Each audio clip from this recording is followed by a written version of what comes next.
Rabbi Nachman de Breslev a dû payer sa vie, la vie de sa femme, la vie de ses enfants. Et aujourd'hui, j'avais oublié ça, mais d'après ce que j'ai vu, même la vie de ses petits-enfants.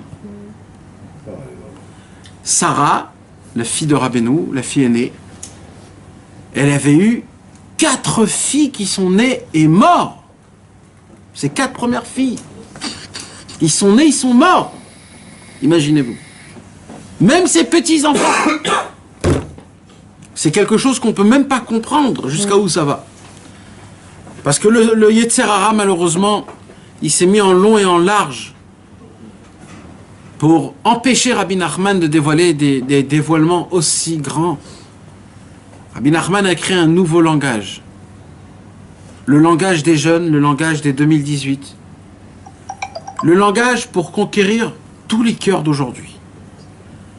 Vous savez, à l'époque, il y avait un autre langage. À l'époque, il y avait un langage du cerveau.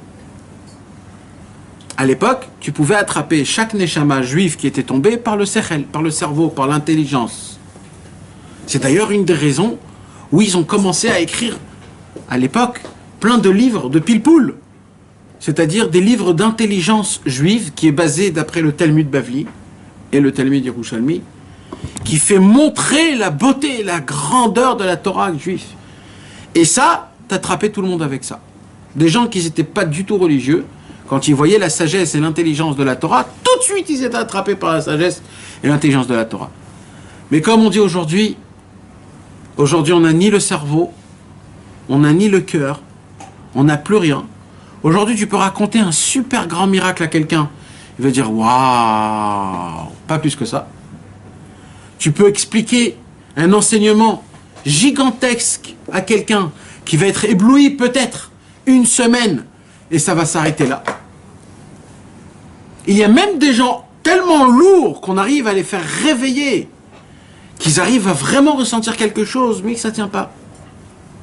Et ça, c'est le problème de la génération, ça s'appelle la hatzlut, la hatzvut. La lourdeur, la tristesse, qui est la même chose dans la Torah. La même chose. La lourdeur, la fainéantisme et la tristesse. C'est la même chose. La même chose. C'est mamash les mêmes... c'est pas les mêmes racines, c'est mamash la même chose. C'est un seul mot en fait. Et Rabbi Nachman de Breslev a pu trouver le langage pour parler à ce genre de personnes-là, pour les faire réveiller, pour leur faire trembler, pour les faire électrocuter. Parce que quand un homme il meurt, tout ce qu'il faut faire tout de suite, c'est l'électrocuter pour qu'il revienne à sa vie. Et Rabbi Nachman de Breslev, au début, il a commencé dans ce chemin-là, et exclusivement dans ce chemin-là, à parler que à ce genre de personnes, car il savait que à la fin du temps, ça sera des personnes comme ça qu'on aura à faire, et que la Torah, il faudra la faire rentrer à des gens pareils. Et donc il a mis tout en possible, tout en force, il a tout essayé le plus qu'il pouvait de essayer de simplifier, d'agrandir, de faire éblouir la Torah, la lumière d'Akadosh Baruch Hu, qui puisse être mâchée et qu'on puisse le manger et le rassasier, sans que ça nous fasse du mal. Et comme ça, on retrouve Rabbi Nachman dans plus de 400 facettes. Rabbi Nachman de Breslev a plus de 400 facettes. Comment te trouver des chemins pour arriver à servir Akadosh Baruch Hu. Et parmi ces 400 facettes, il suffit que d'une pour devenir un tzaddik gamour. Une. Il y en a 400 pour que tu puisses te balader, pour que tu puisses choisir, pour que tu puisses prendre, pour que tu puisses acquérir ce que tu peux, ce que tu as envie, ce qui est dans ta possibilité. Mais à un moment, dans ta vie personnelle, un moment, Rabbeinu, il est venu, une conclusion à peu près 3 ans avant sa mort. Rabbi Nachman de Breslev est mort à l'âge de 38 ans, donc à l'âge de 35 ans à peu près, quand il a commencé à tomber malade, quand il a eu la maladie de la tuberculose, tout de suite, dès qu'il a eu la maladie de la tuberculose, il a dévoilé la Torah numéro 60. On appelle cette Torah-là le Testament.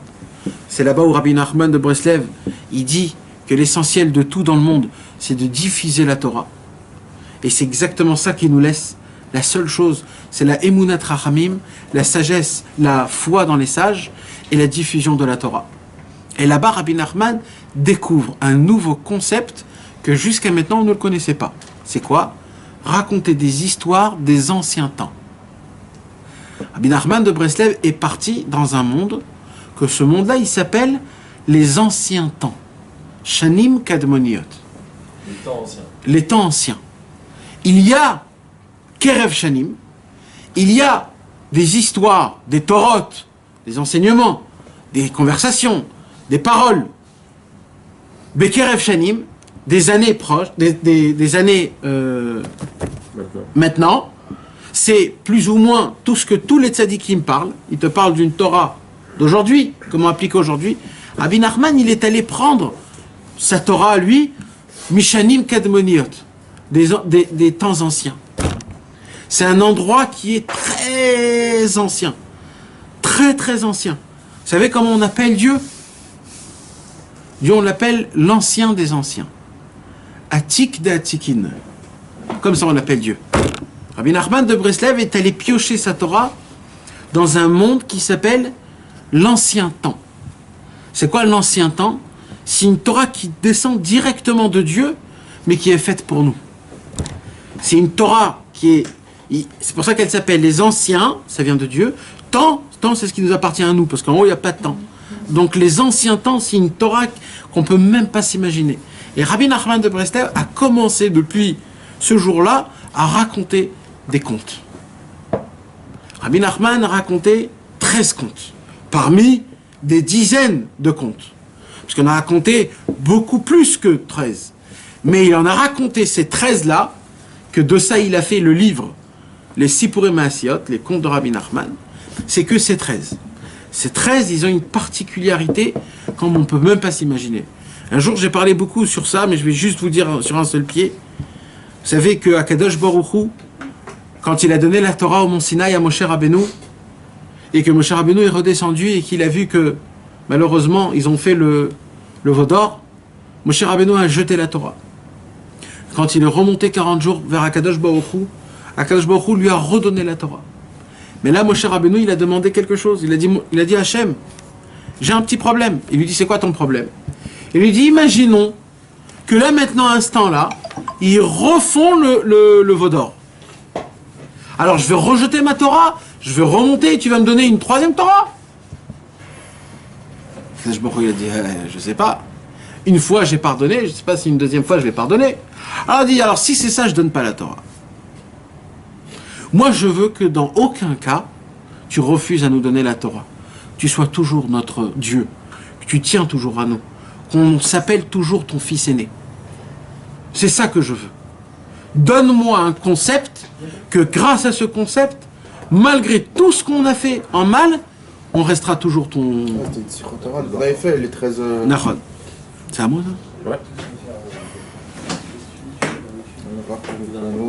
13 attributs. Alors, Akadosh Baruch Hu, il est parti, et il est revenu, il est écrit dans la Gemara, Kezaken Maler Aramim, comme un vieux, un homme âgé, rempli de miséricorde, avec une barbe blanche et un talit sur lui. Comme ça il est écrit.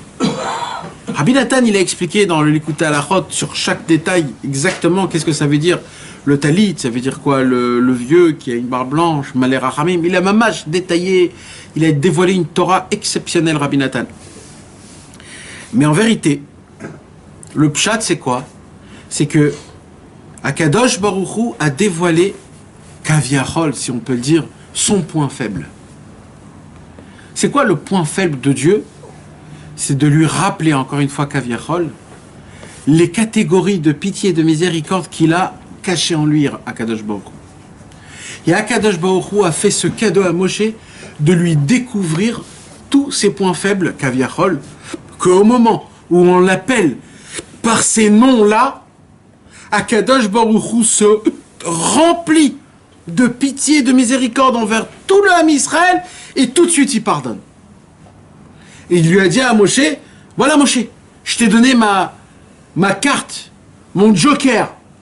À chaque fois que le Ham Israël dira les 13 attributs de pitié et de miséricorde, Hachem, Hachem, El Rachum Vechanoun, Erer Rapaim Verav Chesed Vehemet, Notzer Chesed Lalafim, Noseh Avon Vefesha, Vechata, Venake. Quand on dira les 13 noms de Dieu, les 13 noms de pitié et de miséricorde, Akadosh Baruch Hu, il sera Itmalé Rachamim, il sera rempli en abondance de pitié et de miséricorde, et grâce à ça, il n'y aura pas de mal. Moshe Rabbeinu, il a remercié Hachem, et il est descendu avec ça. Et il nous a fait découvrir ça. Maintenant, le problème, c'est quoi? Le problème, c'est qu'un chemin qui est trop piétonné, alors les gens, un raccourci, qu'on le prend souvent, et après il redevient un chemin normal, et tu gagnes rien. D'accord? Le problème, c'est quoi? C'est que petit à petit, qu'on a commencé à appeler Akadosh Baruch Hu par ces 13 noms, ben met Akadosh Baruch Hu, il nous faisait mamash, montrer sa pitié et sa miséricorde. Mais il y avait un autre problème, c'est quoi? C'est que petit à petit, les forces du mal ont appris ce chemin, qu'il existe ce chemin, que dans tous les cas, on peut obtenir un pardon d'Akadosh Baruch Hu. Alors qu'est-ce qu'ils ont fait? Ils ont mis toute leur force pour emprunter ce chemin. Et ils l'ont emprunté, ce chemin. Et il s'avère qu'aujourd'hui, quand on lit Hachem, Hachem, El Rachum Vechanoun, Erer Rapaim, on peut le lire d'une vitesse de 30 secondes, si c'est pas 15. On peut le lire d'une manière qu'on sait même pas ce que ça veut dire. Je sais pas combien de gens, aujourd'hui, même orthodoxes, comprennent qu'est-ce que ça veut dire Hachem, Hachem, El, Rachum. C'est quoi l'explication de chaque nom? Je ne sais pas combien on connaît. Voilà, je vous dis. Un jour, on l'avait étudié, mes amis. Le rabbi Moshe Cordovero a écrit un livre qui s'appelle Tomer Dvora, qui a donné l'explication exacte de chaque nom, de chaque mot. Qu'est-ce que ça veut dire, comment, etc., etc. Donc, on voit que malheureusement, ce qu'on appelle le côté des forces du mal ont emprunté ce chemin. Et comme ils ont emprunté ce chemin, aujourd'hui, ils ont gagné. Le fait est que on le lit d'une manière vite, sans comprendre, sans force, sans. Normalement, ce serait un moment où on doit vraiment le lire avec une telle ardeur, tel enthousiasme, parce que tu fais dévoiler les points Kaviarol d'Akadosh Baruch Hu, où il se remplit de pitié et de miséricorde. Mais malheureusement, nous, ça nous fait plus rien tout ça. Alors il y a eu des petites remises sur ces 13 attributs de pitié et de miséricorde. Mais, où et comment? Par exemple, Rabbi Ishmael Cohen Gadol, il a écrit la compilation des 13 mots de nom de Hachem en Torah. Comment?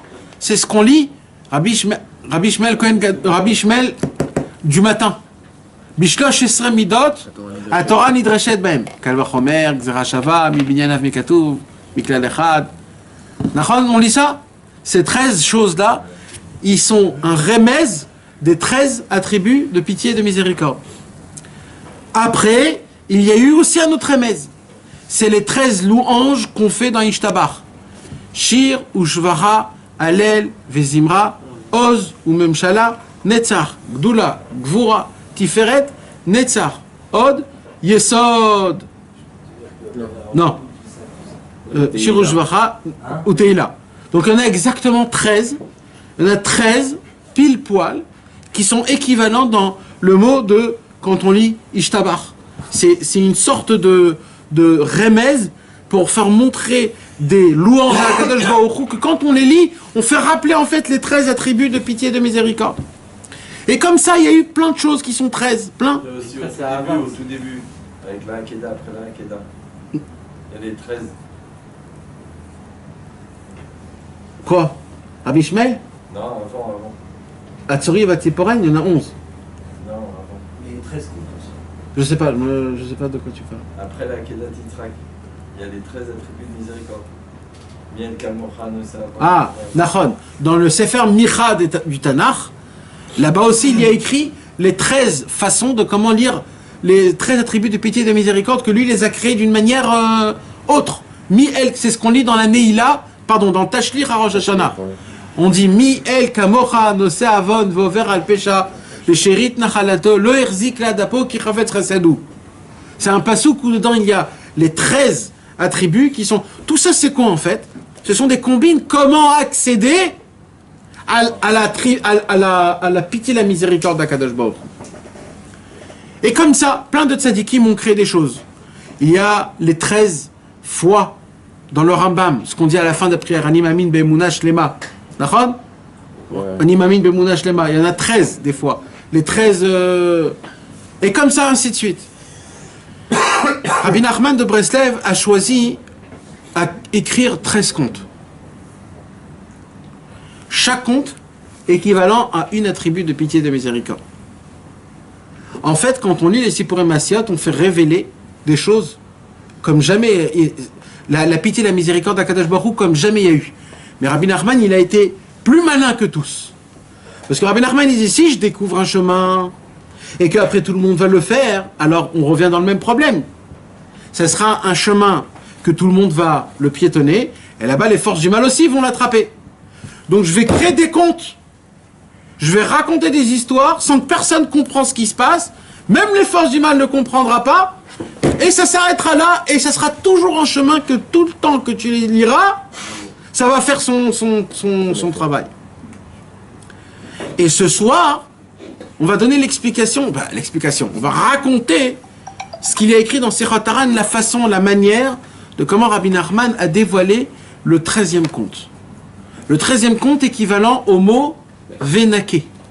Naké vient du mot nettoyer, plus que nettoyer, propre. Naké, c'est le Nikayon, c'est la propreté. Les Naké, Venaké, c'est au moment où tu es le plus haut, c'est le plus haut niveau de la pitié et de la miséricorde d'Akadosh Baruch Hu.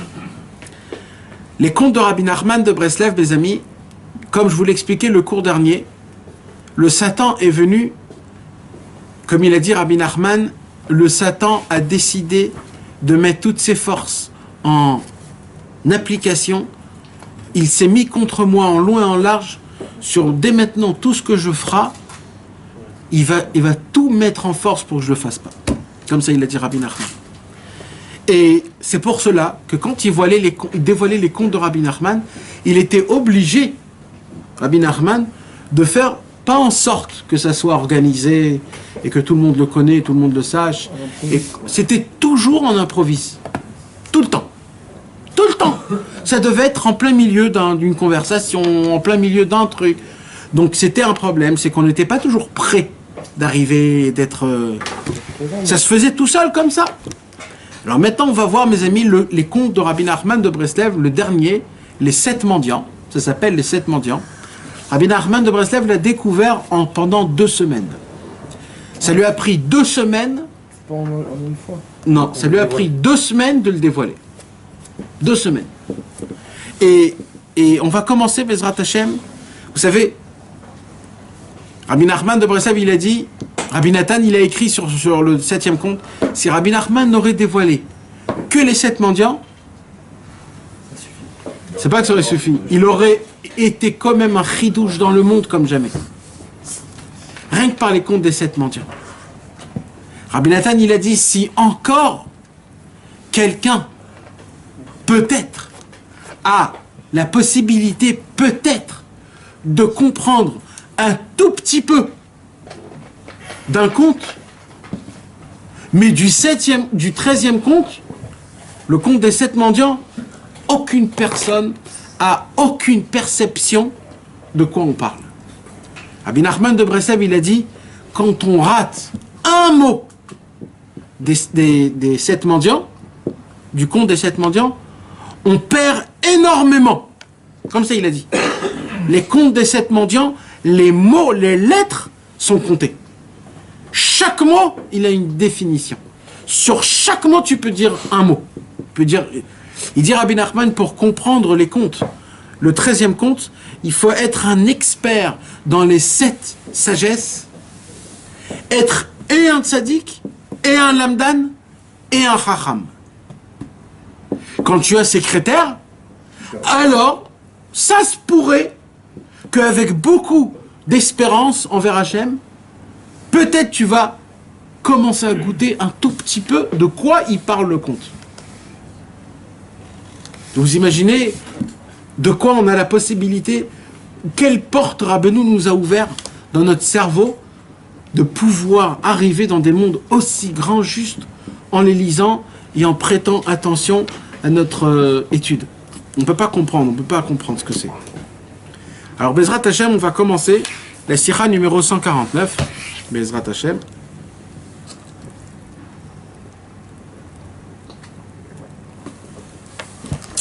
Hamaaseh shel Hashiva Betlers. On l'a en...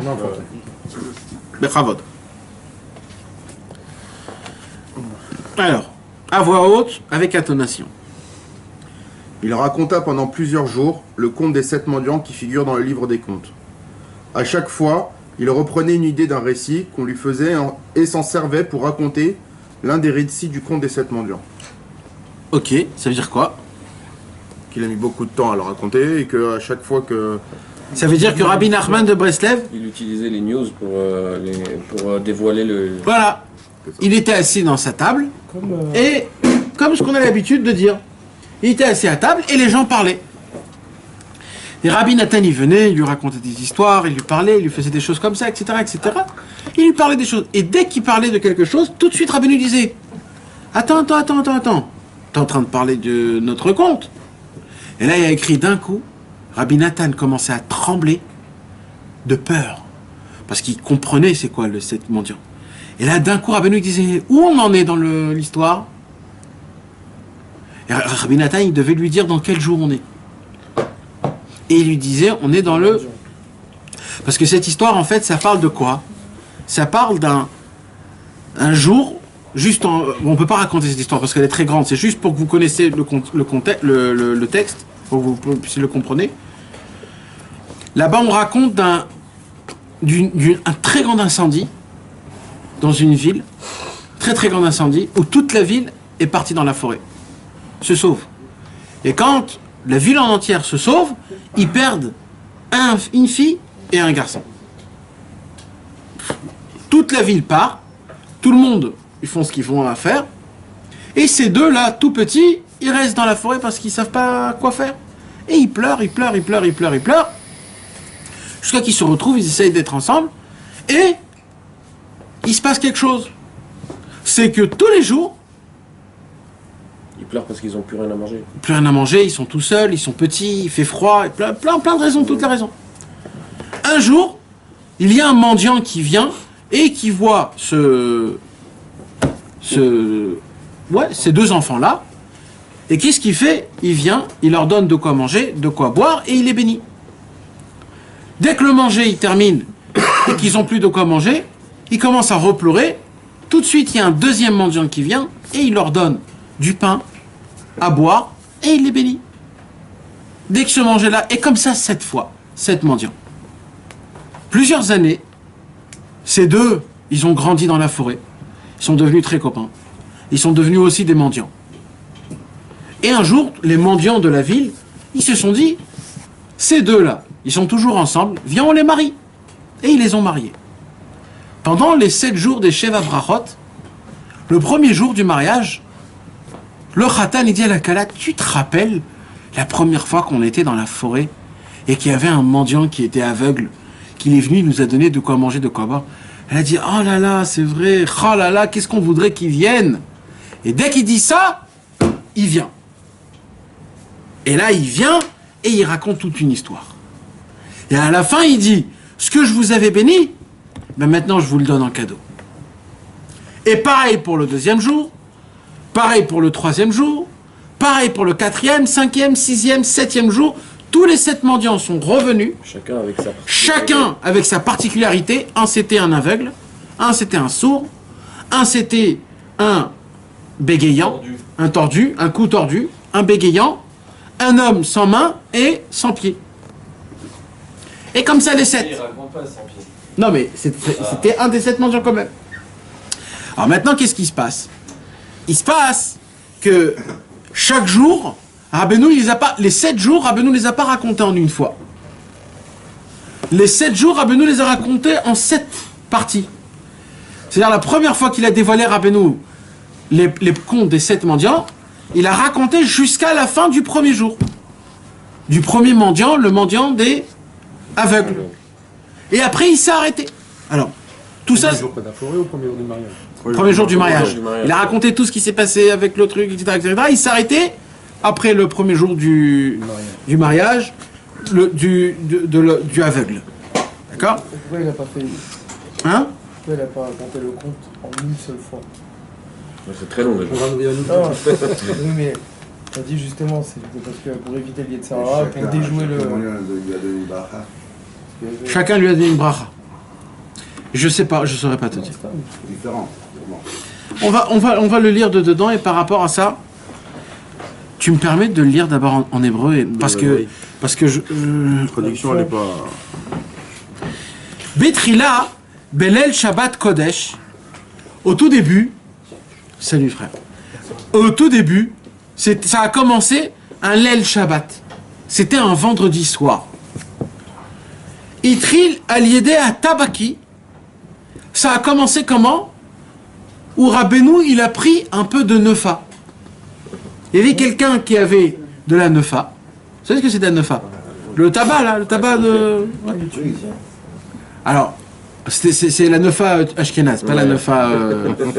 La nefa ashkénaze, c'est avec de la... Avec du choulam. La boucha, Avec du gefilte fish dedans. Non, c'est avec de la menthe ou des choses... La nefa, c'est que vert. du tabac. Non, c'est que du tabac. Ouais. C'est horrible.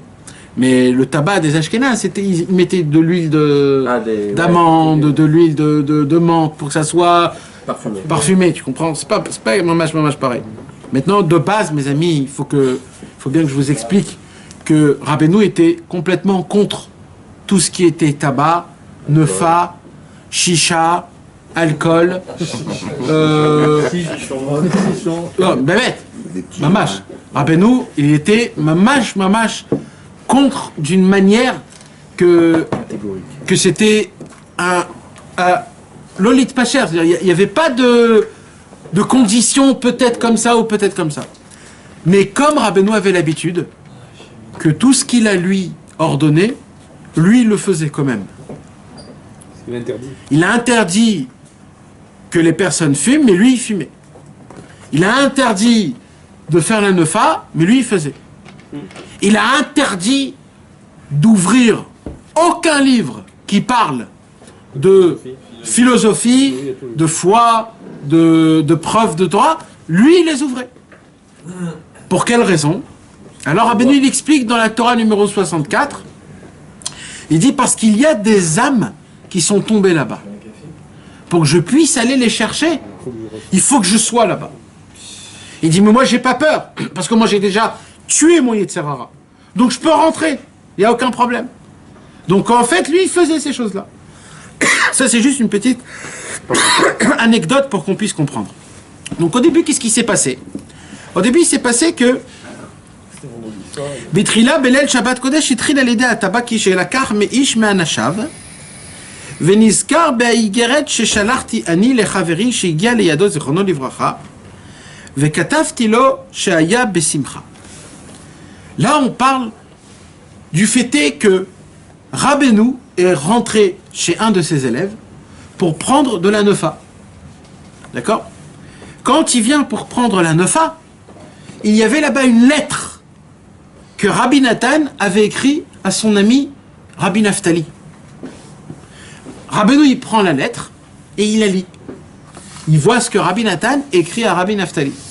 Et à la fin, Rabbi Nathan dit à Rabbi Naftali, surtout, Rabbi Naftali, mon frère, renforce-toi dans la joie. La joie, c'est l'essentiel. La joie, c'est la brioute, c'est la bonne santé. Parce que Rabbi Naftali, apparemment, il était un petit peu malade à cette époque-là. Et Rabbi Nathan, il lui dit, Rabbeinu nous a appris que la racine pour être en bonne santé, c'est d'être Bessimcha. Mamash, c'est d'être Bessimcha. Et quand Rabbeinu a lu ce que Rabbi Nathan a lu, alors ça qu'il dit. Azdiber misé. Alors il est rentré dans sa chambre, là où il était tout à l'heure, il s'est assis et il a raconté au public ce qu'il a vu. La lettre que Rabbi Nathan a écrite à son disciple Rabbi Naftali. Il a dit, regardez mes élèves, Rabbi Nathan a écrit à Rabbi Naftali combien il faut être fort dans la joie, combien il faut être bessimcha. Azdiber misé. Il a commencé à parler de la joie. Vana Vamar, il a dit, vous voulez savoir quoi? Eh bien, je vais vous raconter une histoire. Ana Ve'ama. Rabbeinu a répondu et a dit, Ani asaper lachem, je vais vous raconter comment une fois ils ont été joyeux. Vous savez, mes amis, les petites phrases avant que Rabbeinu dévoile un conte ou alors un écouté moran, ces phrases-là, c'est des phrases magiques. C'est des phrases magiques. C'est des phrases qu'on peut même pas s'imaginer. Tu dis combien de fois ils ont été joyeux, il parle de qui? Il parle des 7 mendiants, il parle de... Non, il a commencé les 7 mendiants avec ça. Au début des 7 mendiants, tout au début, avant qu'ils disent un jour il y a eu... Ouais. C'est ça qui m'a fait penser. Mais de qui il parle? Ah, mais il traduit. Des petits? Ils autrefois, mais là, il dit pas Machat. Je sais pas de qui. De tout le monde. C'est pas quelque chose qu'on comprend. C'est... Tu veux savoir c'est quoi la joie? Eh ben les 7 mendiants. Ici traduit, je vais vous raconter comment il fut un temps, on se réjouissait. Ouais, Voilà. mais là, c'est pas Machat. Erpa Machat. Comment une fois on s'est réjoui. Non, mais la traduction de Ouais, la mais la traduction, traduction, bah, c'est c'est une autre traduction fois, mot à mot que tu fais. Je sais pas. Makato, pas Mahatma. Erayus Mechim. Maintenant, une question, mais comment les jours de la Torah? Tu peux le On traduire n'était comme pas il a cette dit. joie-là? On n'est pas cette joie-là, tous ensemble? Peut-être ça veut dire que ça s'est passé Quand une on a eu seule le temps fois. de la Torah, quand le jour de... Non, Mayus Ouais, Mechim, pas cette c'est joie-là. autrefois parce que. Ayou, Il y a écrit qu'on avait très peur. On n'était pas joyeux. Je voyais qu'il parle Mechat Sam. On avait une crainte énorme. Là, ça aurait été. Il y a écrit qu'on est mort de peur. Il y a écrit. Quand on a entendu la voix de Dieu, tout de suite mort. D'accord, mais... Donc c'était plus une crainte qu'une joie. C'est pas une joie. La joie, elle était plus tard. Mais au moment du Har Sinaï, c'était c'était les tonnerres, les éclairs, le chauffard, les anges qui descendent. C'était effrayant. Tu comprends? Là, il dit Rabbi Nachman, parce que là il y a écrit, je vais vous raconter combien ils sont joyeux en Lachon Ové, comment on dit? Au présent. Au présent. Non, là, il y a Ayus Mechim. Ayus Mechim. Ersamchou, normalement on doit dire. Ah oui, mais il a dit Ayus. Ayus Mechim, c'est maintenant. Comment ils ont été joyeux? Ils étaient joyeux, nous. Qui sont encore joyeux. Le mot en lui-même, il veut dire Smechim maintenant. Ça veut dire que ça continue encore. Bah bête. C'est une des raisons pour laquelle il n'a pas raconté le dernier. Parce que le dernier, il ça... RM Smechim. Non. Ayus. A-R-M Samchou. Comme ça devait être normalement. Comment? Non, mais pour dire ce que Ouais. je dis, c'est M. Smechim. Ouais, Nachon. Mais il a fait quand même, la petite anecdote de Ayou. Mais quand même, dans le... C'est Avar. Oui, mais Smechim, c'est Ové. Donc il y a un Avar et un Ové. Ayou, Smechim. Normalement, on le dit pas, Ayou, Smechim. On dit Samchou. Ça se dit pas, cette configuration des deux mots, normalement. On le dit pas dans la langue. Dans la règle du dikdouk, on le dit pas. On dit Samchou. On peut dire. Tout simplement. Ayou, Smechim, ça se dit pas. C'est un...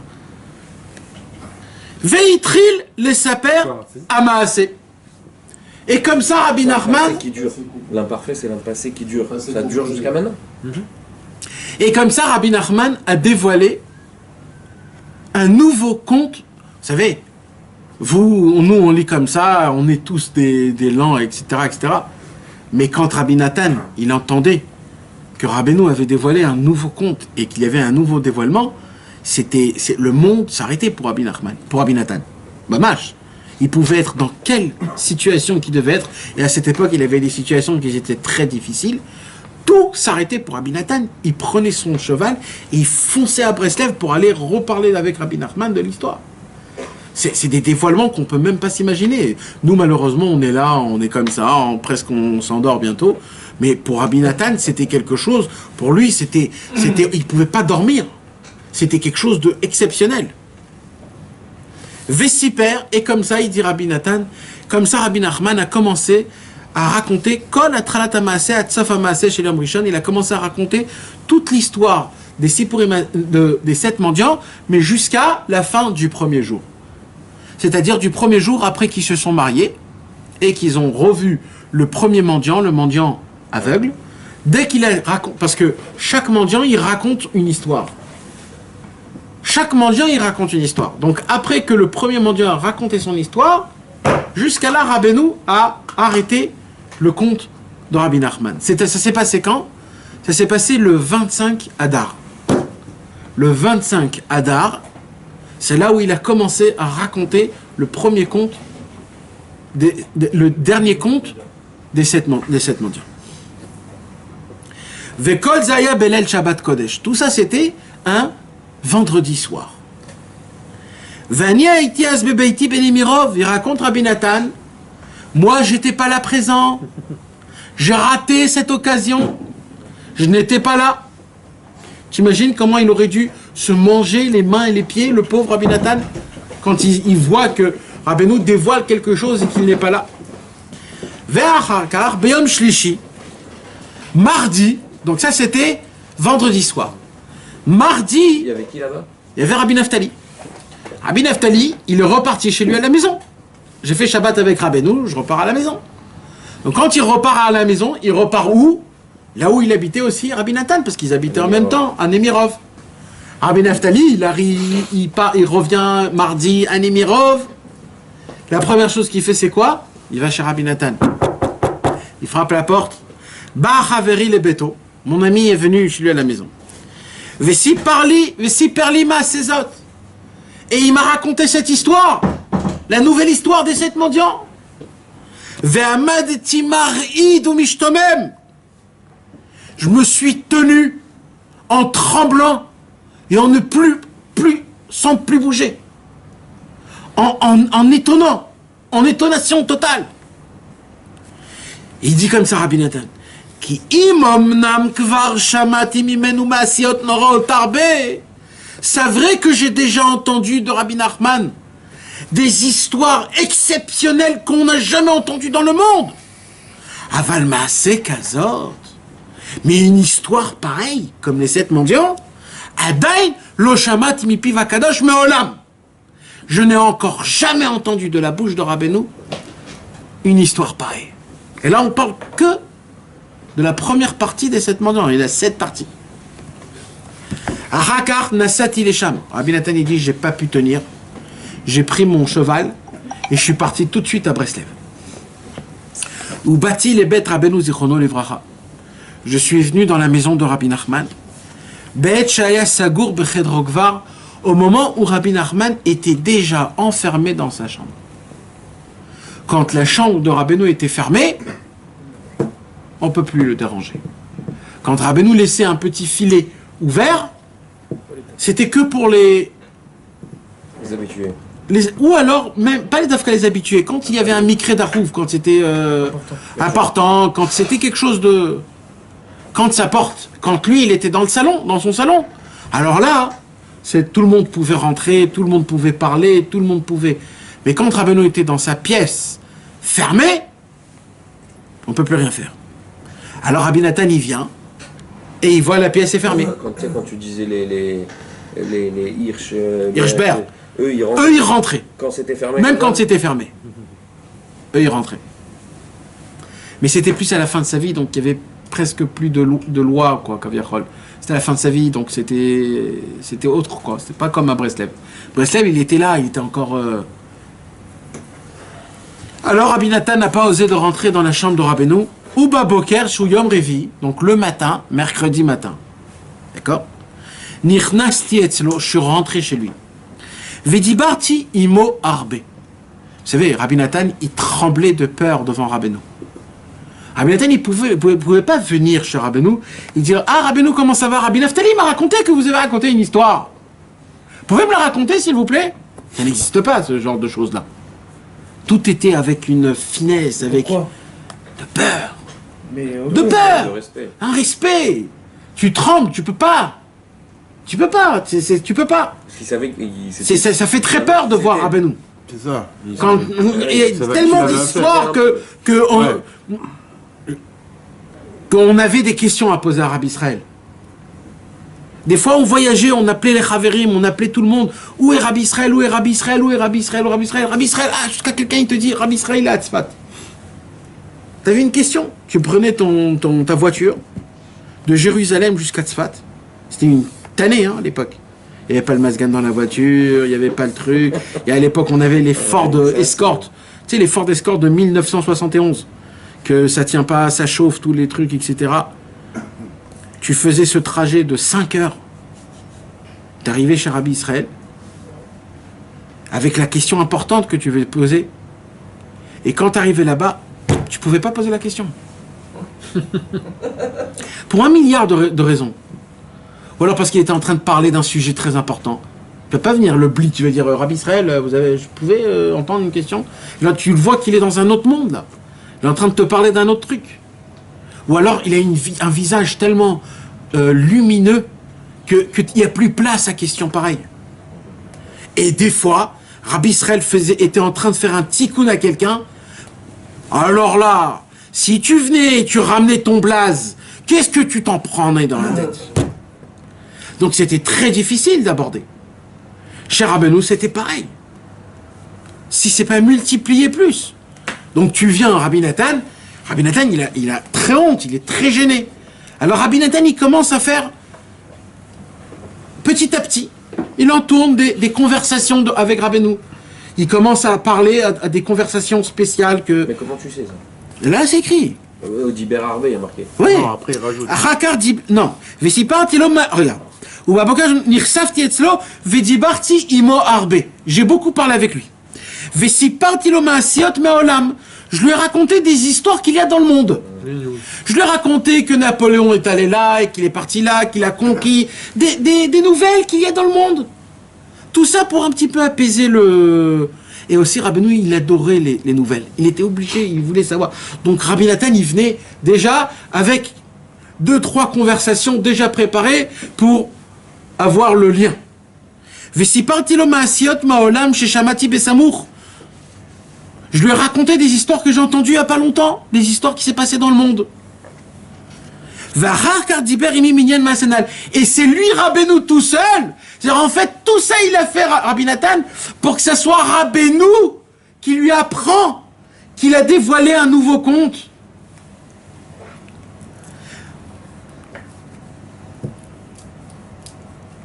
Shisiper Belel Shabbat Kodesh. Ve'amar, et écoutez cette phrase. Et là, Rabbeinu a dit une chose. Qu'est-ce qu'il a dit? Shu chafetz mod leida asof. Rabbeinu, il dit, comment il est dit ici en français? J'ai très envie d'écouter la fin. J'ai une envie De savoir la fin. énorme de connaître la fin. De connaître la Il fin. disait qu'il était dans l'attente fébrile de connaître la fin de ce conte. Ça veut dire qu'au moment où Rabbeinu a dévoilé le premier conte des 7 mendiants, Il savait pas. quand il a raconté le conte des 7 mendiants jusqu'à la fin du premier jour, il connaissait pas la continuation. Il connaissait pas. Voilà ce que je sais. Tu comprends? Tu as posé la question pourquoi il n'a pas raconté en une seule fois. Rabbeinu ne connaissait pas. Et il vient, il dit à Rabbi Nathan, tu sais pas comment j'ai envie de savoir la fin. Pas dans la même intonation, bien sûr, mais dans une autre intonation. Ça change tout. Ouais, intonation un peu russe. Non, ça change tout le fait qu'on... Non mais vous comprenez, mes amis, comment c'est? C'est-à-dire, c'est pas Stam. Nous, on croit que Rabbeinu, il raconte parce qu'il y a une parabole derrière. Mais C'est où il va arriver. ouais, mais mon frère, t'es dans un autre monde. Il est en haut, il voit un truc. Et il sait pas après ce qui se passe. Il redescend, il est plus là-bas, il est plus en haut. C'est-à-dire que même lui, il comprend pas alors. Hein? Même lui, il comprend pas. Oui. Il comprend. Parce que lui, il atteint. compris. Dans le ciel, tu peux pas voir quelque chose si tu ne comprends pas dans le ciel.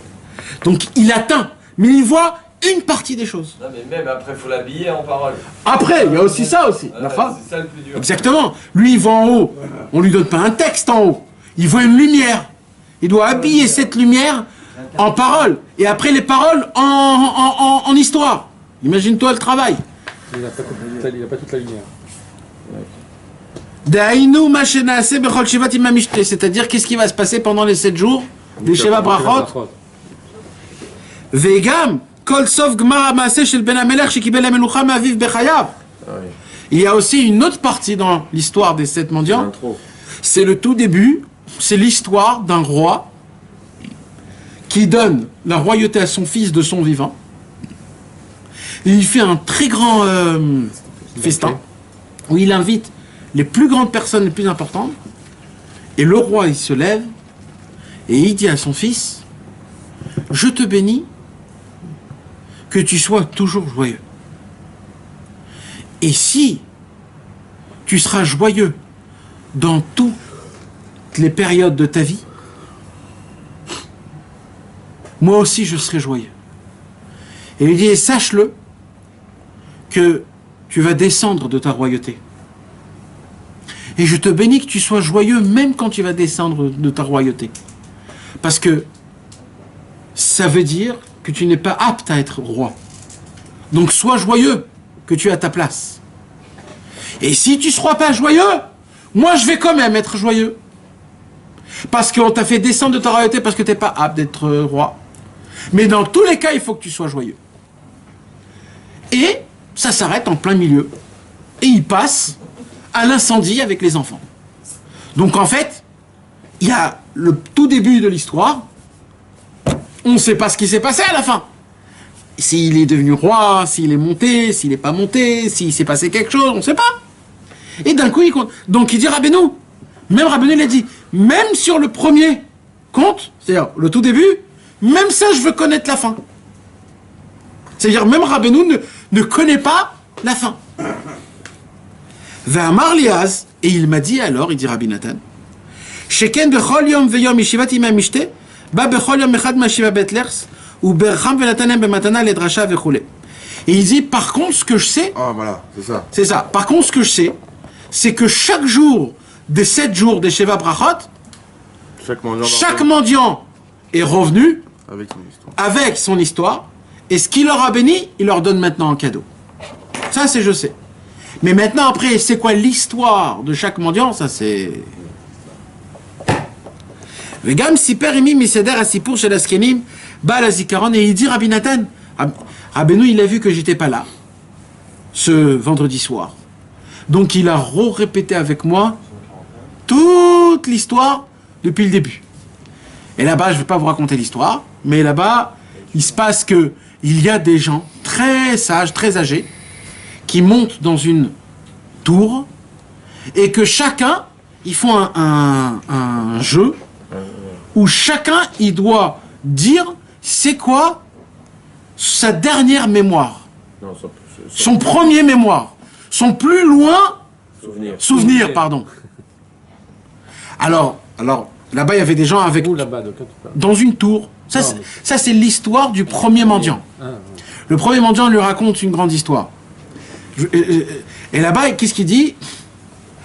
Donc là-bas, ils ont donné la parole à l'homme le plus sage, le plus âgé. Parce que c'est lui le plus âgé, donc c'est lui apparemment qu'il a le souvenir le plus lointain.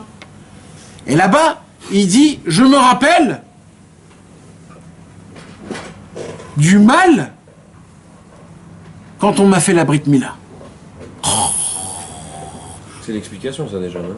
Hein, non? Non, C'est comme ça? C'est comme ça? Alors tout le monde dit, oh là là, c'est... Mais après, ils disent, bon, on va donner la parole aux moins vieux. Et là, il dit, moi, je me rappelle encore quand je suis né. Alors, tout le monde, ils disent, comment ça se fait que le jeune, il se rappelle d'un souvenir encore plus loin que le plus vieux? C'est normal. Tu es jeune, tu es vieux, tu oublies. Non, c'est pas forcément le plus vieux qui se rappelle plus. Mais oui, pourquoi il y aurait... Au contraire, il a une mémoire... Alors, après, le troisième, il se rappelle quand il était dans le ventre de sa maman en train d'étudier avec l'ange. Et le quatrième, il se rappelle quand il a été conçu. Le cinquième, il se rappelle quand il était en mode goutte. Le sixième, il se rappelle quand il était dans le cerveau. Le 7e, il se rappelle quand il était avant le cerveau, quand il était même pas encore composé de forme, de matière. Et le dernier, c'était un tout jeune, tout petit bébé en fait. Il dit, moi je me rappelle de tout ce que vous avez dit, mais je me rappelle de rien. Et ça, c'était qui? Le mendiant aveugle. Et là, il est venu un grand aigle qui a dit, vous allez maintenant descendre de votre tour, mais maintenant, ça sera par rapport au souvenir. C'est qui se souvient le plus loin? C'est l'enfant. Donc, ça ne sera pas le plus âgé, ça sera l'enfant en premier qui sortira. Et il dit, donc, j'ai reçu. Et comme ça, il raconte une histoire. Donc, quand Rabbi Naftali avait raconté cette histoire, il s'est un petit peu emmêlé dans c'était quoi en premier? Couper la Brit Mila, la goutte, quand il était il se rappelait pas bien. Donc Rabbi Nathan lui avait posé la question, il a dit, est-ce que vous pouvez, à Rabbeinu, est-ce que vous pouvez me le décrire en ordre? Alors là, il dit Rabbi Nathan, Gam siper imi miseder asipur shel askenim baalei azikaron shelo shamati ha'inyan kaseder bebio yafe mipi chaveri. Comme mon ami Rabbi Naftali ne se rappelait pas bien comme il fallait, donc je l'ai redemandé de Rabbi Nathan à Rabbeinu, et Rabbeinu me l'a bien décrit.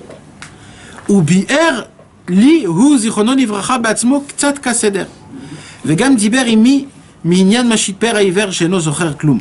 Et là, Rabbeinu a commencé à parler de cet enfant-là, c'est-à-dire du mendiant aveugle, comme quoi il avait dit, je me rappelle de tout ce que de tous vos souvenirs, mais je me rappelle de rien. Ça veut dire quoi ça? Ça veut dire qu'il est monté dans un monde tellement haut qui est au-dessus du temps et de l'espace. Ça veut dire, pourquoi c'est un souvenir? Parce que tu es dans le temps. Mais quand tu montes au-dessus du temps, il n'y a plus ça. Parce que c'est tout oui et non en même temps. Donc en fait, l'enfant, il est monté d'un niveau encore plus haut que tous. Donc lui, il se rappelle de tout et il se rappelle de rien en même temps. Là, il dit, ce qui signifie qu'il avait souvenance de ce rien, c'est-à-dire lorsque rien n'existait encore. Ça, C'est la même chose. chez Pirouche, ir gedenk gor nicht. Chez Zocher, chez Adain, lo haya shum havaya. C'est-à-dire qu'il se rappelle, comme tu viens de le dire, c'est qu'il se rappelle quand il y avait encore rien. Aucune création. Rien. Avant tout, il se rappelle de là-bas. Comment c'est possible un truc pareil? Puisque toi aussi, tu n'étais pas créé. Il n'y a pas de temps. Il n'était pas créé s'il n'y avait rien encore. Comment c'est possible un truc pareil? Donc on parle d'un niveau énorme. Le mendiant qui était aveugle, c'est un niveau, c'est un homme qui a atteint un niveau comme on peut même pas s'imaginer. Mais Ce que tu dis dans le truc dans la Torah 64 là un peu. quoi? Que yesh me'ain. Vu que la contradiction là. Exact. Tu vois, Exact. ça rentre dans ça. Nachon, le paradoxe. Ça s'appelle le paradoxe. Lui il est rentré là-bas quoi. Exact. Avant de créer les hommes, il a créé les chamois. Avant ça encore. Avant les chamois. Quand il n'y avait que Hachem. Rien d'autre. Rien d'autre. Lui, il se rappelle. T'imagines jusqu'où ça va? On peut même pas en parler, on en parle, mais on sait même pas ce qu'on dit. Et là, il y a écrit Veit Palé Alze. Même Rabbeinu, il a été étonné du mendiant aveugle. De quel niveau il a atteint?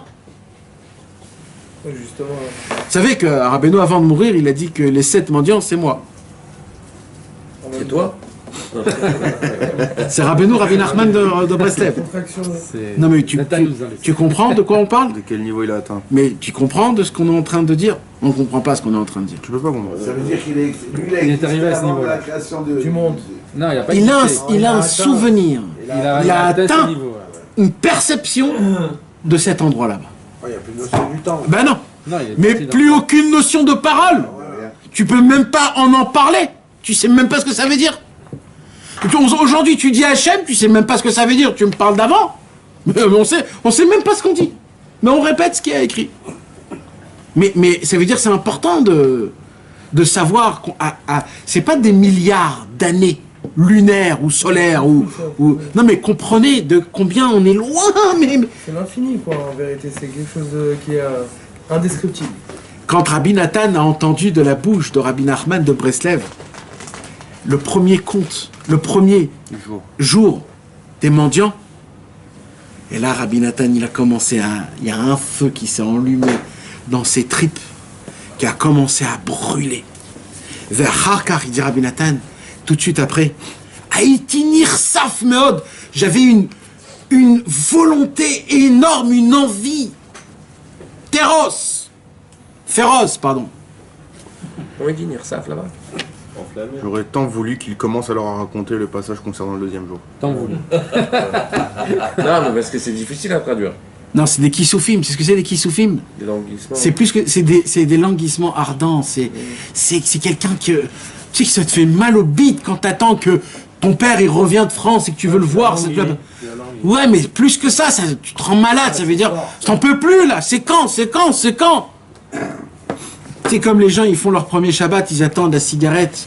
Oh, et que 3 secondes qui est passé, c'est pas possible. C'est quand que ça va se passer le Shabbat? Ils attendent la clope.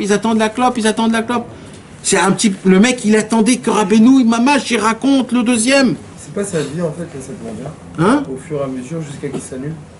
Velo al tabeyadi, malgré tout ce que j'ai essayé de faire montrer à Rabbi Nachman, la volonté de pouvoir entendre la suite, mais Rabbeinu ne l'a pas raconté.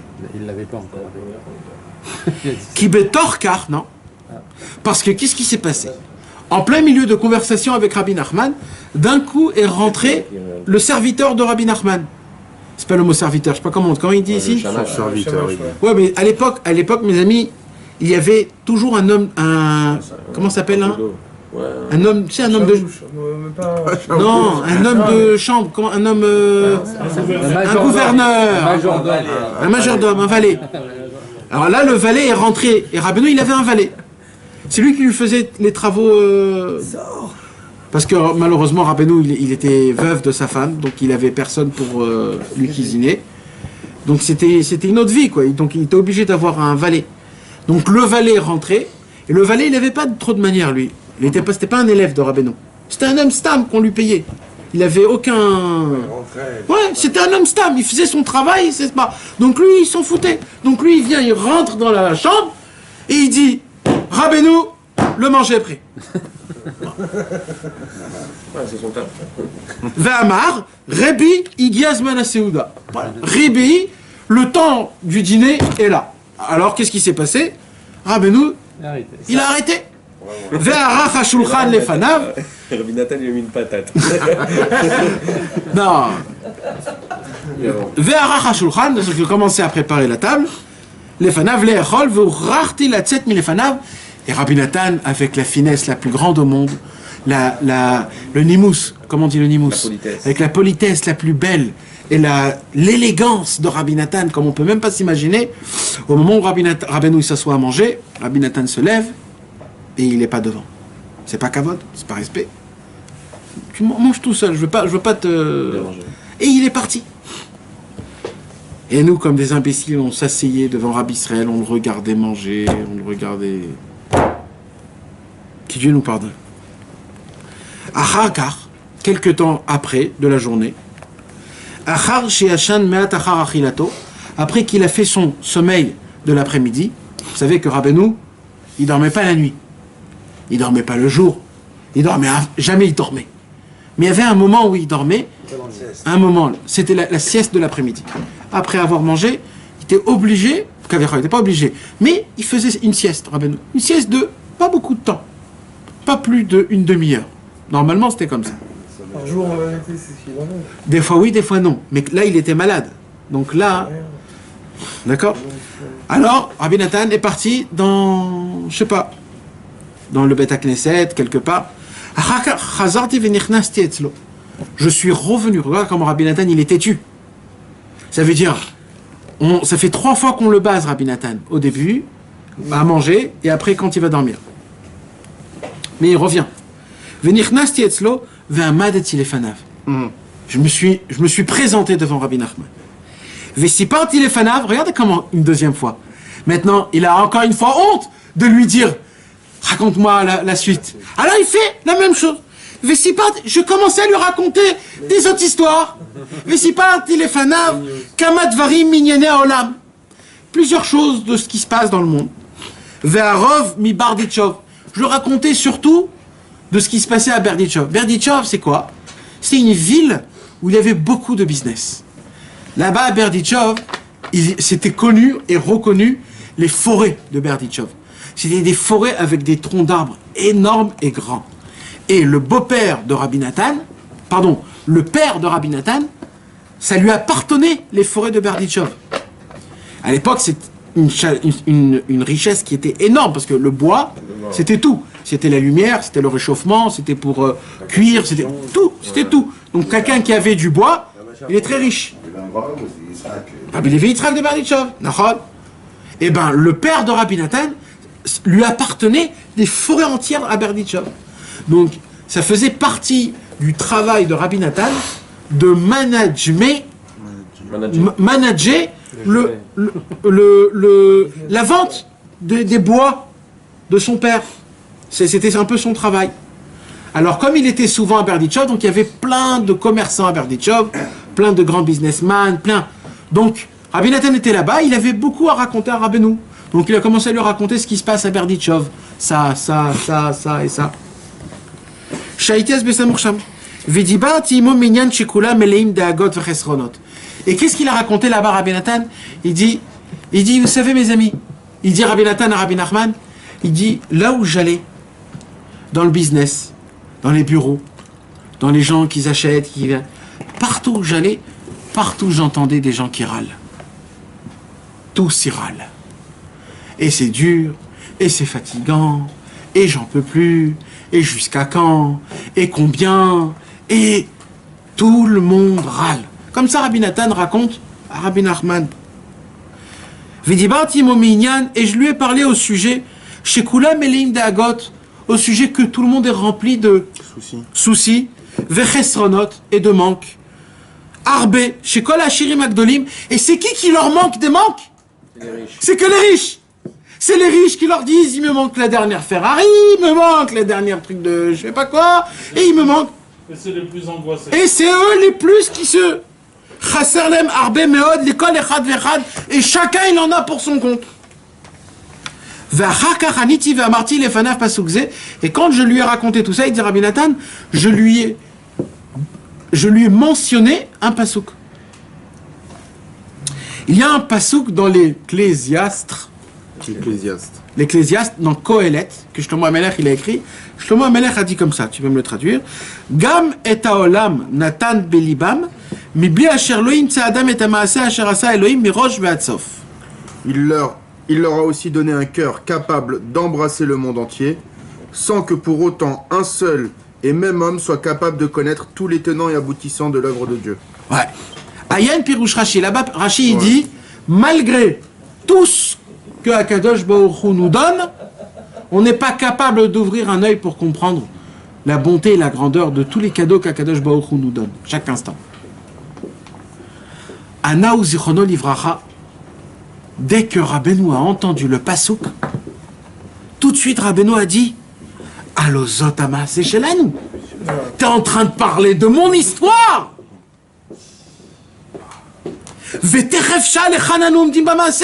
Tout de suite, Rabbeinu il dit où on en est dans l'histoire. D'un coup, il a dit, j'ai une peur. Il dit Rabbi Nathan, tellement je voulais entendre la suite, je me suis crispé. Je lui ai répondu en ayant très peur. Anoum dit, on se trouve au deuxième jour du conte. Ana ve'amar, et là Rabbeinu répond et dit, le deuxième jour, et comme ça il déballe toute l'histoire du deuxième jour. Et de quoi il parle le deuxième jour? Du sourd. Le sourd c'était qui? Pourquoi? En fait il n'était pas sourd. En fait il est venu, il a dit, vous croyez que je suis sourd? Je suis pas sourd, mais je suis sourd de ce monde, parce que dans ce monde est rempli de râles, de manque. Donc c'est exactement ce que Rabbi Nathan avait raconté, ce qui se passait à Berditchov, que les gens ils sont remplis Se plaignent. de plaintes. Eh ben, c'était ça, mamash, l'histoire que Rabbeinu avait racontée dans le deuxième des contes. C'est un Ridouche Gadol. V'amar bayom hasheni, et comme ça il a commencé à dire, bayom hasheni, le deuxième jour, chazru venitgageu, ils sont revenus, ils se sont rappelés. Vesiper az bayom harevi, donc ce mercredi-là, c'était un mercredi, il a raconté toute l'histoire du deuxième jour des 7 mendiants. V'achakar belel Shabbat Kodesh, donc ça c'était mercredi. Rabbi Nathan, il pouvait pas repartir chez lui à la maison. Si tu t'imagines, il raconte encore une fois, je suis pas là, je reste. Maintenant, le monsieur, c'est un travailleur, il a du travail. Il dit, ben non, je reste, je sais pas. Et il est resté jusqu'à Shabbat. Shabbat Kodesh, Karbelel Shabbat Kodesh, Amaaseh Shelom. Le Shabbat, Rabbeinu a raconté le 3e jour et le 4e jour en même temps. V'achakar, le dimanche d'après, Beyom Rishon, Amaaseh Shelom Chamishi, il a raconté l'histoire du 5e jour. V'achakar Beyom Shlishi Shel Achav, le mardi d'après, ça fait déjà 2 semaines qu'il est là-bas, Rabbi Nathan. Siper Shel Yom HaShishi, il a raconté une semaine. Il a raconté l'histoire du 6e jour. Donc on a le 1er jour. Maintenant vous savez qu'à chaque fois, c'était toujours une conversation que Rabbi Nathan il conversait.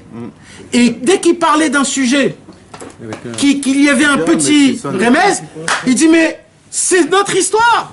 Et il commençait tout de suite. Dans quelle histoire on est? Quel jour on est? Et là, Rabbi Nathan, il était très peur. Il dit on est dans le 3e, 4e, 5e. Et là, Rabbeinu, Chazru venitgageu azug, bayom harishon, bayom hasheni, bayom hashlishi, bayom harevi. Et comme ça. Il a besoin que Rabbi Nathan il lui demande en fait. Sache une chose. Pour dévoiler.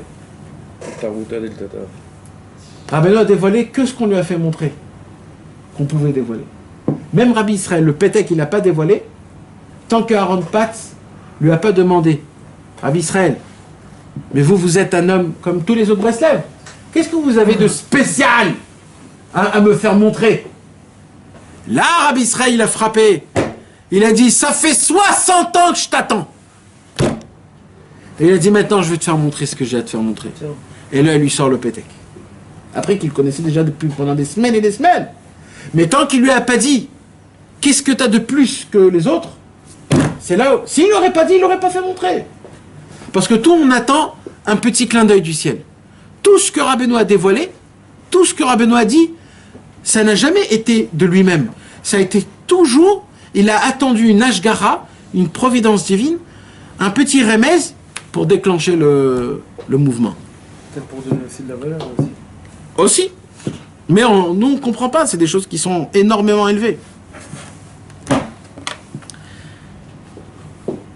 Mardi, on connaît Yom Shlishi, l'histoire du 6e jour. Ouais. Et après, qui lui raconte. V'achar sheseper amaaseh shel Yom Shishi. Après que Rabbi Nachman a raconté donc le 6e jour. C'est-à-dire en fait, tout le conte qu'on a aujourd'hui, le 13e. Amadnu lefanav, on se tenait devant lui. Parce que là, déjà, tout le monde y sont venus. Ils ont entendu que Rabbeinu a commencé un concept, un conte qui se prolonge de jour en jour. Et avec 7 mendiants, avec toute une histoire de folie. Tous les élèves de Rabbeinu, ils sont venus à Breslev pour être présents.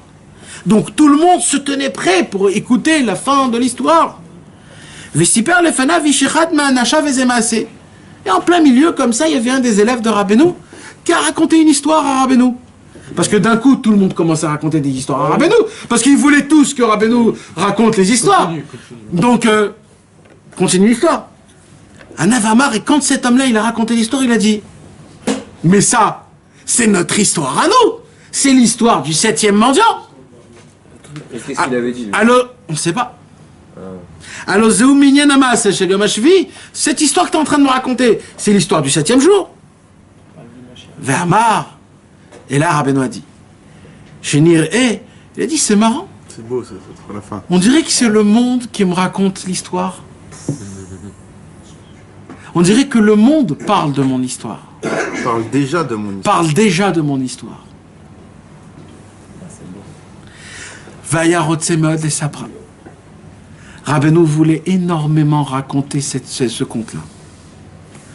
Il voulait énormément terminer ce conte. Achlo zachinu sheye sapra. Mais on n'a pas eu ce mérite-là de pouvoir entendre la fin de cette histoire. L'histoire du 7e mendiant, l'histoire du... Celui qui a pas de pied. Comment on appelle ça? Un infirme? Non. Un cul-de-jatte. Un cul-de-jatte? C'est qu'il n'y a pas de jambes. Ouais. Amputé des jambes. Un homme, ouais, pas amputé. Amputé, c'est coupé. Ok, quoi il a? Lui, il n'avait pas de jambes, mamache. Ok, cul-de-jatte. Alors, un homme qui n'avait pas de pied. Donc, Pas le- ouais. donc on ne connaît pas l'histoire du mendiant sans pied. Pourtant, il a dit c'est ça, c'était une histoire. Ouais. Donc, dans la Sipour, tu peux. Mais on connaît sait même pas ce qu'il a l'histoire. dit. Non. Ah, c'est incroyable. Et on sait pas C'est qui fait c'est exprès. qui a dit ça. Et Khad Me'anachav, genre on sait pas qui c'est. Ouais. C'est quoi? C'est quand il part à Bénin? Quoi, dans Non. Le 7e compte? Non, le 7e mondial. 13e compte. Ouais. Cette mendiant, c'est le 13e compte, c'est le dernier. Ouais. D'accord. Il l'a raconté à quelques jours avant qu'il parte. Non, pas du tout. 2 ans avant. c'est- Ouais. c'est-à-dire avant. Ouais, un peu avant. Un peu avant. Là, c'était un petit peu avant. C'était au moins 1 an avant qu'il parte de ce monde. Il était encore à Breslev. Ah, donc il savait qu'il allait Ouais. partir parce qu'il voulait... Ça se peut, ouais. Et là, il dit comme ça, Vaya rotseme od sapra. Il voulait raconter, donc il connaissait la fin. Il voulait énormément la raconter. Achlo zachinu sheye sapra, mais on n'a pas eu le mérite qui nous la raconte. Az. Il dit, fait chouve lo sipraod. Depuis, il ne l'a plus raconté. C'est ouf. Mes amis, T'as fait un vrai truc série américaine. Genre, ils ont plus le budget pour prolonger. Tu restes sur ta foi. mes amis, Série 8, la série 7. Qui a jamais vu le jour. il y a parmi les élèves de Rabbi Nachman de Breslev, un des élèves, que cet élève-là, lui-même était un admour. Lui-même était un grand dirigeant avec des élèves. Que quand lui, il a reconnu Rabbi Nachman, il s'est totalement annulé à Rabbi Nachman, et il a dit à ses élèves, dès maintenant, vous êtes les élèves de Rabbi Nachman, et moi je suis votre ami. Cet homme-là s'appelait Rabbi Yudel. Yudel, c'était un grand, énorme. Lui, il s'est rapproché encore avant Rabbi Nathan. Et Rabbi Yudel, c'était un homme qui rentrait presque tous les jours chez Rabbeinu. Tous les jours. Même Rabbi Nathan, il n'est pas rentré toujours. Ça ne veut pas dire qu'il était plus attaché à Rabbeinu que Rabbi Nathan. Ça ne veut pas dire. Mais Rabbi Yudel avait un fils qui s'appelait Rabbi Nachman. Et son fils, Rabbi Nachman, a eu un fils qui s'appelait Rabbi Yechiel Mendel. Ce petit-fils-là, Rabbi Yechiel Mendel, le petit-fils de Rabbi Yudel, a écrit un chant. Il a écrit un chant, un poème. Je ne sais pas si c'est le mot poème. Il a écrit une mélodie. Il a écrit un chant. Et tout ce chant-là, en fait, ce sont des louanges de Rabbeinu, de Rabbi Nachman. Et vous savez qu'est-ce qu'il a fait? C'est des louanges sur Rabbi Nachman. Ouais, sur Rabbi Nachman. Que Rabbi Nachman faisait. Non, c'est des louanges sur Rabbi Nachman. Mais maintenant, c'est pas lui qui loue Rabbi Nachman. Parce que qui on est nous pour louer Rabbi Nachman? C'est comme si tu donnes une grade. Okay. Alors, qu'est-ce qu'il a fait? Il a pris tous les louanges que Rabbeinu il a dit sur lui-même. Il a pris tous les Sipurim Maasiot. Il a pris toutes les Torahs du Likutei Moharan. Et il a fait de ça des louanges de Rabbeinu. C'est un livre, mamash, à étudier ça. Et dedans, il y a une accumulation de sagesse comme on peut même pas s'imaginer. Si on regarde les Maré Mekomot, comment on dit les Maré Mekomot? Si on regarde les sources, il y a plus de sources que de mots. Non mais, pour comprendre. Et là-bas, parmi ces quelques pages, Shir HaYedidut. Shir HaYedidut. Pas de Rabbi Yitzhak Breiter. Ah, d'accord. Shir HaYedidut. Et c'est imprimé aujourd'hui dans... Là-bas, mes amis, il a pris le compte des 7 mendiants et il l'a fait montrer noir sur blanc que par des écrits. En louant Rabbeinu, comment chaque mendiant, c'est mamash Rabbeinu. Et il le prouve dans des paroles du Chayei Moharan et dans des Torahs du Likutei Moharan. Mamash, comment on voit comment Rabbeinu, en fait, il découvrait, il se dévoilait qui il était lui. Ça veut dire c'est des niveaux qu'on peut même pas s'imaginer la grandeur. Et apparemment, le 7e mendiant, on ne le connaît pas. Ça veut dire il y a une partie de Rabbi Nachman, une facette qu'on ne connaît pas. Il n'a pas encore été dévoilé. Je voudrais terminer par une étonnation, comment pas étonnation, un étonnement énorme. Un point d'interrogation énorme. Au tout début des lettres de Rabbi Nathan envoie une lettre à quelqu'un. Je ne me rappelle plus c'est qui. Et là-bas, il dit quelque chose. Et là-bas, il dit, va chercher chez Rabbi Michale, qui est sans pied. Et là-bas, il écrit entre parenthèses, malgré que c'est pas le dernier mendiant, fermé. Va prendre là-bas les clés ou les trucs. C'est quoi ce truc-là là? Maintenant, chacun qui n'a pas de pied, c'est pas celui qui est le petit mendiant. C'est-à-dire quoi cette en parenthèse, malgré que c'est pas le mendiant? Tu parles de quelqu'un? Ouais. C'est quoi ce... Ça, c'est une lettre de quoi? Une lettre Que que Rabbi Nathan il écrit. Va, je sais pas à qui, il ne m'en peut plus. Mais il dit, va voir Rabbi Michale, qui est sans... C'est pas le dernier membre. Mais c'est pas le dernier mendiant, va lui prendre là-bas. Pourquoi t'as rajouté? C'est quoi? On dirait presque... Qu'est-ce qui a fait rentrer ce mot-là? Quoi le rapport? Rabbi Nathan était... Comment on dit quand quelqu'un il est possédé, obsédé, à essayer de découvrir tout petit remez, c'est qui? Et apparemment... C'est lui. Hein? C'est Rabbeinu qui l'a dit, c'est lui tous. Ouais, mais quand même, il y a de ça et il y a de ça aussi. Il y a un doute, quoi. C'est cher. Il y a de ça, il y a de ça aussi. Il y a de tout en même temps. C'est tout oui et non. On ne sait pas, c'est des choses qu'on ne comprend pas. Et Rabbi Nathan, il allait voir les gens qui n'avaient pas de pied pour essayer de voir ou d'avoir un remède ou quelque chose. Et apparemment, il y a un lien qui est énorme. Maintenant, ça ne veut pas dire qu'eux-mêmes, ce sont le 7e mendiant. Mais eux, ils peuvent dégager une force du 7e mendiant. Parce qu'ils ont le même handicap. Quelque part, tous les aveugles, ils ont un lien avec le premier mendiant. Et tous les sourds, ils ont un lien avec le... C'est pas pour rien que Rabbeinu les a mentionnés, tu comprends? Donc, ils voulaient essayer de voir le 7e... C'est quoi le 7e mendiant qui n'a pas de pied, de jambes? Est-ce que vraiment il parle d'un vrai aveugle? Ou il parle de nous? Non, parce que l'aveugle, il disait, mais il n'est pas aveugle, mais... Non, le mendiant lui-même, il n'était pas aveugle. Mais il était aveugle. Ouais, c'est ça. Mais il n'était pas aveugle. Il n'était pas aveugle. Il voyait tout, mais il ne voulait pas voir. Donc Donc, l'autre, il a des jambes, mais il veut pas marcher, quoi. C'est un peu... d'une certaine façon. Mais moi, pourquoi je vous dis tout ça? Stam, hein, je vous parle Stam. J'ai Une hypothèse. même pas une hypothèse. Beaucoup moins que ça. Une écouda les marchava, on dit ça. C'est-à-dire c'est un point à réfléchir, voilà, sans être mitraillev lésé, sans aucune obligation. Stop! Pensez-y, mes amis, pensez-y. Un point de vue.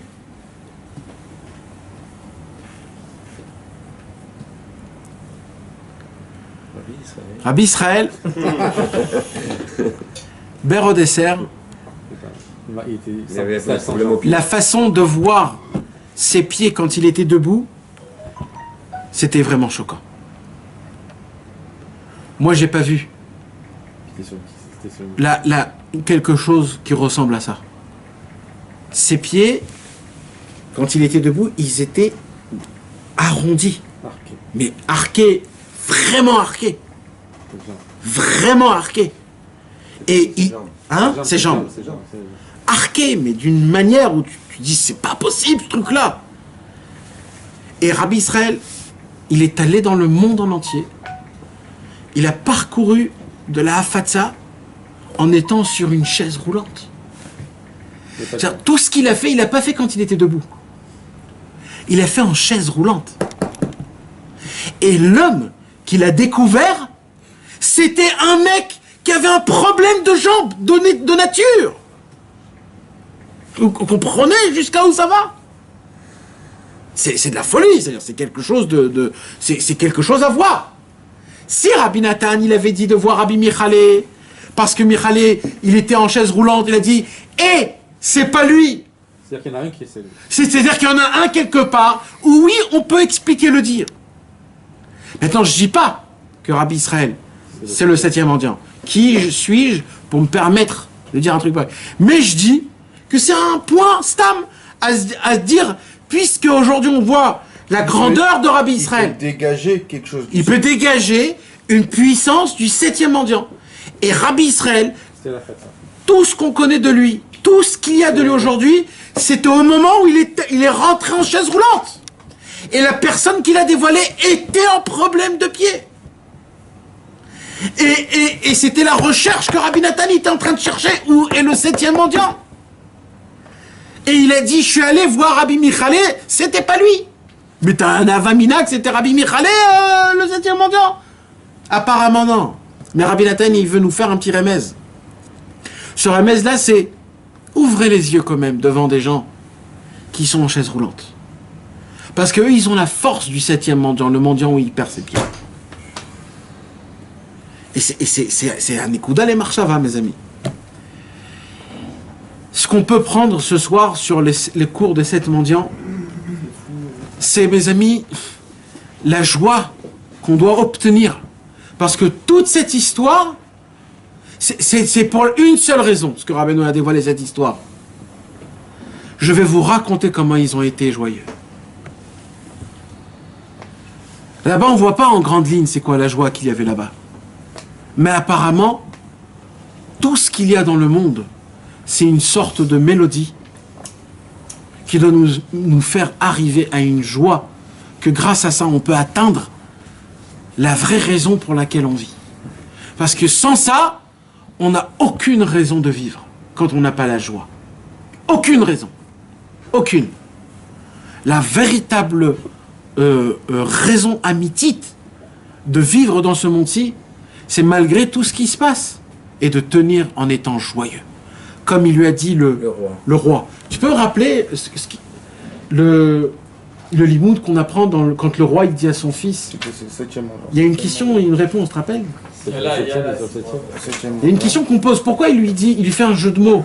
Si tu seras joyeux. Non, si. Sois joyeux. Même si tu vas descendre de ta royauté, sois joyeux. Pourquoi? Parce que moi je serai joyeux pour toi. moi je serai joyeux pour toi. Et si toi tu serais pas joyeux, Je serai joyeux quand même. je serai joyeux quand même parce que t'es pas apte d'être roi. Donc je serai joyeux. Tu te rappelles, il y avait un Yann là-bas. Tu te rappelles pas de la question? Dans tous les cas, il faut être joyeux, il dit Rabbeinu. Même quand tu es dans le mauvais chemin, tu dois être joyeux. Parce que la joie ne dépend pas de quelque chose. C'est une joie qui est éternelle, la joie de Dieu. Si, c'est dans le texte. C'est dans le texte. Ah ouais? Non, mais tu te rappelles de quoi je parle? Si je vois le texte, je vous rappelle de la question. C'est dans le texte. Maman, je Pas la sais. question. Pas la question. Dans le texte, c'est une question. Il y a une question qui est connue dans le texte de Rabbeinu. Mais qui n'est pas dans le texte. La question. Non, elle n'est pas dans le texte, non. Oui, d'accord. Voilà. Et c'est ça, mes amis, le message. Ah, dis-le moi alors, vas-y. C'est ça le ignan, mes amis, de ce qu'on demande, ce que Rabbeinu nous demande. Parce que vous savez, Alpi, ce qu'on sait, le moindre ce qu'on sait, c'est que c'est le dévoilement le plus haut qu'il a dévoilé Rabbeinu de son vivant. Les 7 mendiants. Bah oui, c'est le dévoilement le plus haut. Parce que c'est pas une Torah, c'est un conte. Donc c'est quelque chose qui est habillé. Donc c'est le conte, c'est la chose la plus élevée qu'il a dévoilé Rabbeinu. Il n'a pas fini. Il a Parce gardé. Ah, que c'est infini, c'est ça? Et il n'a pas fini. Et c'est quoi? Sur quoi c'est basé? Sur la simcha. Et déjà, ils croient que Rabbeinu, il nous dit d'être joyeux, parce que Rabbeinu, c'est une sorte de psychologue. en lui disant ouais t'inquiète, sois Bessimcha, tout ira bien. Il y a une ségoula, quand t'es Bessimcha, tout va bien. Il y a une ségoula. Mais mon frère, mais c'est pas du tout. Alors non mais je... כשנעשו שמחים מאוד, עמד המלך ואמר לבנו, היות שאני חוזה בכוכבים ואני רואה שאתה עתיד לירד מהמלוכה, לכן תראה שלא יהיה לך עצבות כשתרד מן המלוכה, רק תהיה בשמחה. וכשתהיה בשמחה, גם אני אהיה בשמחה. גם כשיהיה לך עצבות, אף על פי כן אני אהיה בשמחה, על שאין אתה מלך, כי אינך ראוי למלוכה. מאחר שאינך יכול להחזיק עצמך בשמחה כשאתה יורד מן המלוכה. אבל כשתהיה בשמחה, אז זה יהיה בשמחה יתרה מאוד. אני לא זוכר את השאלה. Tu ne pourras pas être des cibles quand אני tu vas זוכר את השאלה La question c'est... très heureux parce que tu יכול seras להיות pas mêlé. שהמלך מוסר את ה... Non, non. La question c'est la répétition que Rabbeinu il dit. Quand toi tu seras Be'atzvut, quand toi tu seras triste, moi je serai quand même joyeux. Et pourquoi je serai joyeux? Tu peux pas être roi. Puisque tu peux pas être roi. Mais c'était la raison pour laquelle j'étais... Oui. Oui. Pourquoi tu donnes la royauté alors? Non, mais tu es Non mais pourquoi tu lui donnes la royauté si t'es pas apte d'être capable roi? d'être roi. T'es pas capable d'être roi, pourquoi tu donnes la T'es royauté? pas capable d'être C'est roi. toi le HM, roi. le c'est pas le responsable. S'il n'est pas capable, pourquoi tu lui donnes 3? Et la réponse? Je connais pas. Mais non, mais c'était ça, je me rappelle. Que tu sois capable ou pas capable, l'essentiel c'est de croire en toi. Ah, Croire en toi. non. La réponse, Moshe, c'est que dans tous les cas, c'est pas des trois ce que je te donne. C'est la simcha ce que je te donne. Roi, c'est après. Donc, que tu sois apte d'être roi ou pas apte d'être roi, c'est pas ça le inyan. C'est d'être besimcha ce que je te donne comme... Tout le concept, c'est ça. Donc, je m'en fous si tu y arrives ou si tu y arrives pas. Et c'est ça, nous, on va arriver à faire la Torah, pas arriver à faire la Torah, et on tombe quand on ne veut pas arriver à la Torah, on est content. Mais c'est pas ça le but. Le but c'est d'être toujours joyeux, parce que Hachem il t'a emmené en bas. Il t'a rendu roi, il t'a rendu juif. הוא אומר לו פה, הוא אומר לו, כי אני אהיה בשמחה על שאין אתה מלך, כי אינך ראוי למלוכה, למה? מאחר שאינך יכול להחזיק עצמך בשמחה כשאתה יורד מן המלוכה. Oh. Ah ouais. C'est de la folie, comment Tu jusqu'à peux où pas ça être roi va. parce que si t'es pas roi, t'es pas joyeux. C'est ce qui vient. Non, C'est parce que quand tu es... Quand tu seras... Parce que si tu es quand pas... tu commences à descendre, tu perds la simcha. Oui. Voilà. Oui, c'est ça. Donc pourquoi tu peux pas être roi? Tu pourras... Quand tu seras... Arrête de me dire c'est ça, c'est que des conneries tout à l'heure. Non mais tu comprends jusqu'à où ça va, Quand tu Rabbeinu? seras plus roi... Tu ne peux pas être roi parce que quand tu descends, t'es en tristesse. Et un roi, quand il descend, il est joyeux. Il descend parce qu'il est en tristesse. On t'aurait demandé, Shmuel. Non, pas obligation, pas obligatoirement. Des fois tu tombes. Et là quand tu tombes, tu dis oh là là, je suis tombé. Tu tombes en tristesse. T'es plus un roi. Parce que tu peux pas être joyeux quand t'es un roi. C'est qui le roi, le grand roi? C'est Hachem. Hachem, il nous donne à chacun de nous tous la royauté de son vivant, à nous tous. Il est venu chez toi, Maxou, il t'a dit, tu seras roi, mon fils. Et sache que dans ta vie, il y aura des montées, il y aura des descentes, comme tout le monde. Et il dit, moi, je te demande qu'une seule chose. Sois toujours joyeux. Et il dit, mais je vois que tu vas descendre de ta royauté. Et quand même, pourquoi tu vas descendre de ta royauté? Parce que tu sais pas être joyeux quand tu chutes. Alors moi, ce que je te demande, mais moi, je vais toujours être joyeux. Parce que, pourquoi je vais être joyeux? Il dit le roi. Parce que t'es pas apte à être roi quand même. Donc c'est bien que tu descends. Mais le but c'est d'être joyeux, Jérém, c'est que tu comprends pas, c'est ça le but, c'est pas d'être roi. Ouais, la vérité, c'est même pas de comprendre sois joyeux. C'est pour garder la joie, pour avoir cette joie. Déjà de savoir ça mon frère, parce que quand tu sais ça, je peux te promettre que t'es dans un autre monde. Rien que d'y savoir. Même quand Tu fautes, tu tombes, t'arrives pas, ça fait 10 ans que t'essayes. Et tu dis mais comment c'est possible? Même quand tu Et là tu dis mais c'est pas du tout le chemin c'est d'être toujours de simcha. Donc je vais mettre toute ma force dans la simcha. Mais t'es simcha de quoi?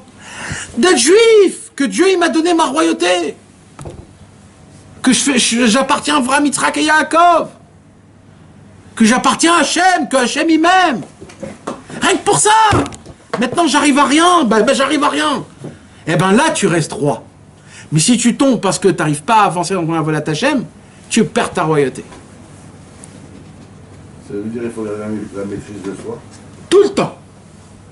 Tout le temps dans la joie.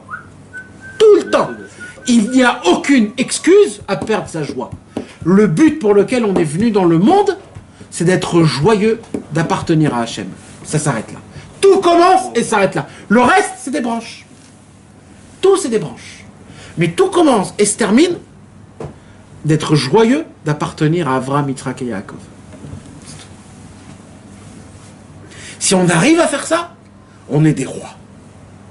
Et ça, c'est le message le plus élevé que Rabbeinu... Oh, bien sûr, nous, on ne comprend rien dans les contes. Mais ça, cette question et cette réponse, c'est les Chassidei Breslev qui le disent. C'est une question qui est connue, c'est une réponse aussi qui est connue. Donc, Bezrat Hashem, que Dieu nous donne la puissance de savoir, de se rappeler que dans tous les niveaux, on a commencé par ça, d'être un expert dans les montées et les descentes, de toujours savoir qu'on est proche d'Hachem. On a commencé par ça, le chidouche sur qu'Akadosh Baruch Hu nous donne la force de pouvoir tenir. Tu as vu ça alors? Ah ouais, Nachon. Mais je ne veux pas le truc de la paracha, non. Pas grave. Ça se peut que demain je vais le refaire.